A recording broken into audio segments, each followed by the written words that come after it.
Hello guys and welcome. We'll start talking about GNU Privacy Guard or GPG. GNU Privacy Guard is a cryptographic tool that helps you manage public and private keys as well as perform encryption and decryption, both symmetric and asymmetric, signing and verifying operations. In my opinion, GPG is the most popular cryptographic tool and offers the highest level of security. If you want to encrypt a file and to be sure that no one will ever access it, GPG is your tool of choice. Of course, this is debatable. Note that GPG is not a cryptographic protocol, but it implements the same cryptographic protocols everyone uses. You'll find SHA-2 hash algorithms family, advanced encryption standard used for symmetric encryption, or RSA used for public key encryption. It's somehow similar to OpenSSL, just that its main purpose is a little bit different. GnuPG is an open source implementation of OpenPGP or Pretty Good Privacy as defined in RFC 4880. Let's start with the installation.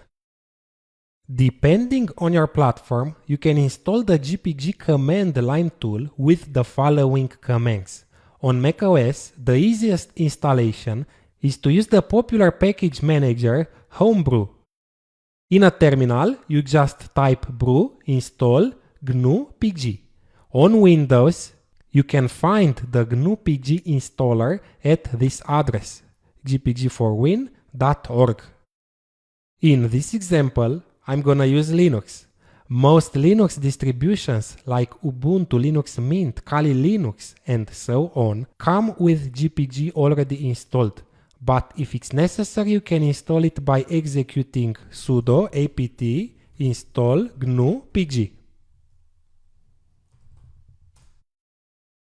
On Kali Linux, GnuPG is already the newest version. To get started and make sure it is installed correctly, run gpg ---- help. It printed out the version number, supported encryption and hash algorithms, and all the usage options. You see, it's a very complex command. This will give you an overview of all the features of GPG. Okay, I'll take a short break, and in the next lectures we'll see how to encrypt a file using both symmetric and asymmetric encryption.